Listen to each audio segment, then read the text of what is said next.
this is the struggle. The gentleman that we were just describing, he didn't believe in it until he was living it. And this is the hard part, is allowing that time to pass that gets the cash in there, and he can start, or people, he in this example was able to finally start realizing the advantage that I had described to him all along. And now he says more every time I talk, this is exactly what you said it was going to be. I can't believe that it can do this, and that this product is out there to design to help people. And that's what he said, to help people. This is truly helping people, because it sets them apart from their neighbors, from their friends, from other family members, co-workers. Because the vast majority of people are not doing things like this because it's such a negative connotation. You look this stuff up online, there's a lot of negativity, just like anything else. But man, this thing has really been hit hard with negativity because it's so positive. It'll take away monies from other entities that are being contributed towards, because it's that good. Yeah. And man, I mean, I think of this guy, and I think of the assets he's acquired and how his net worth has grown, versus somebody who's putting their money into a 401k or taking that same amount and giving it to a money manager who's in the stock market. Like, yeah, you can say you hit a stock that splits and your money doubles. When you take that money out, it's still gone, and you had the tax liability, so you lost cash. Yeah. But man, the ability, what even the guy with the 15 million in real estate, when you think of that example, dude, it's absolutely crazy to think that his net worth has grown 15 million. He's not 40. That's crazy, because he still has the cash. So not only does he have a pile of cash that he can rinse, repeat, recycle, when he uses it, it's still gaining interest and compounding and building.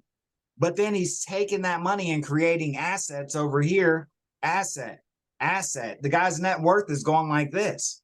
Well, you just made a great statement. It's one that we need to use more. That rinse, repeat, recycle. That is so perfectly stated, because that's absolutely what happens. You're just rinsing, repeating, and recycling the same money over and over and over and over again. And you're continuing to compound that money to have a bigger nest egg. And the beauty of this, and he's a high-end earner. So just to kind of talk about this just real quick, he's doing 401k or 403b, I forget which one he's in, because he's in a different role from a job perspective, but he's exercising, he's maxing that out. And the reason he's maxing that out is because he needs the tax write-off. He needs the reduction of tax, because he's a high-end earner. He needs to reduce his tax liability as much as he can today and tomorrow. So he has to cover both ends. So he understands the qualified money that's being deferred that he's paying now, or reducing now, with his contributions to those types of plans, but understanding that in the future, he's got a hefty tax liability because of how much money he's putting into those plans. So he understands by doing that, he is offsetting or reducing his tax liability by having a high cash value policy that he knows he can supplement income tax-free. So depending on where he wants to pull money from when he retires is going to change his tax liability. Lower. He's not going to always be in a higher tax bracket. You know, you and I say the only way to be in a lower tax bracket is earn less money. That's the traditional thought process. What we're talking about is being a lower tax bracket. I want you to be in the highest tax bracket, because that means you're generating a ton of money in retirement year after year after year. But can we strategize to put you in a lower tax bracket and still maximize your income? That's the difference. And that's what most people don't strive to do, because they don't know how. They're not being taught how to change their tax liability. The only way they're being taught is to earn less money to reduce your tax liability. That's it. There's really no strategies to build a plan that truly changes their tax liability because of where they're getting their money from. And that's one of the biggest mistakes people think. because our whole goal is to earn as much as we can. You know, the older you get, you assume you're going to be earning more money. I don't care if you work at KFC. If you start off making $7 an hour and you work your way through KFC, the idea is when you go to retire, you're going to be okay and have more money. And it's the one thing, if anybody was to tell someone in their 20s, 30s, 40s who's getting started, if they told them the truth and they said, look, when you get older in life, the goal for you is to make less money in retirement. Like if you work your way to 100,000, you're going to make 28,000 a year once you retire. They would get up and walk off. They wouldn't talk to you. But that's the reality and the truth of what happens in life. The piece of the puzzle that we don't consider, and how many people are living that life. I mean, I talk to more of those people every day than you do, but yeah, people are struggling in retirement, man. They didn't get the proper knowledge and education financially, the financial literacy that they needed to really be told the truth on how taxation works. Because the money game, when you get to a higher income, and I don't care if it's 100,000 a year, 200,000 a year, which is really not a lot of money. There's somebody out there that, of course, is making 30, 40, 50, 60,000 a year and saying, well, I want to get to 100,000 a year. I'll be there. It's like, dude, when you get there, you'll realize you don't have that much money. But these people who are making 100,000, 200,000 a year, the tax liability down the line, once you start breaking through these six-figure incomes and it gets higher and higher, the money game becomes, how do I not give my money away to Uncle Sam? How do I keep my money from the IRS? How do I pay as little taxes as possible? Because you're just getting hammered every time you turn around. And it's the real retirement game is being played at a taxation level. And the more people understand this, the more they can grasp that they really need to be playing tax strategy from the beginning. Then their end game is going to look so much prettier. Well, to your point, I want to just real quick on that.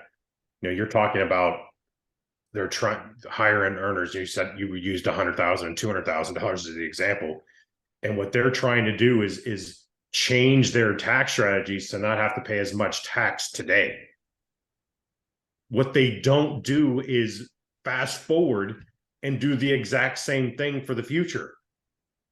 They are tunnel visioned on, I'm getting hammered on taxes right now because I'm making X amount of dollars per year. So what are the strategies that I can do? That's how this is done. How can I put strategies together that's reducing my tax liability right now? I'm tired of paying 35 to 42% of taxes. When you talk federal, state, you wrap all this stuff together, these folks are paying over 40% of their money to tax. Because you have federal and state, no one pays attention to sales tax on things that they buy if they have that in their state, which most do, not all, but most do. You all these gas is taxed, everything is taxed. So when you look at this, the vast majority, when you have people earning that kind of money, you're being taxed everywhere you turn. So they're looking at trying to find strategies. How do I reduce my tax liability on what I'm earning today? But what's crazy to me is that they're putting money to reduce today's taxes into an entity that's going to be taxed again in the future. They're not helping themselves. They're putting themselves further and further behind because, as we understand, a dollar is not worth more than it is today. Inflation is here. It's never going away. It's been here for a very long time. It's not going away anytime soon. It never will. So your dollar is worth less and less and less every year that passes. Think we've had these conversations. Is a refrigerator the same as it cost X amount of years ago? Is a cell phone the same amount as it cost X amount of years ago? Everything exponentially goes up. Technology makes things more expensive. And eventually it gets cheaper, but then more technology comes out and it's more expensive again. So when we talk about people trying to save taxes today, they don't look at saving taxes for the future. They don't do the whole picture. They're tunnel visioned. It's black and white. There's no gray. I need to reduce my taxes today. That's it. How do I do it? They meet with someone, they strategize. Well, you can put money here, here, or here. It's a reduction of your tax, reduction of your income. It affects your adjusted gross income down. So now you might get into a lower tax bracket, but not understanding that everywhere they're putting their money into an entity that's deferring their tax potentially 35 years into the future, which we know is not going to be the same. And they don't strategize that way to change that output in the future. And that's what people really need to make sure they're really talking about, is all of that, not just the black and white. Yeah. And the more that they don't, the more that you don't expand your mind, and we tend to do this as human beings, but we latch on to one idea and that becomes our truth and our belief, right? And it's difficult to get away from it. Like you said, you had to have the debate with Billy about, dude, listen to me. This is how you grow income for the future. This is how you become liquid. And this is how you're going to grow your business. He didn't understand it until he was in it. Unfortunately, with the conversation we're having with the taxation, once you're in it, you're in it. So once you go to retire and you're dealing with taxes, you're in it. You're stuck. Whatever you put your money into that vehicle, it's you can't change anything.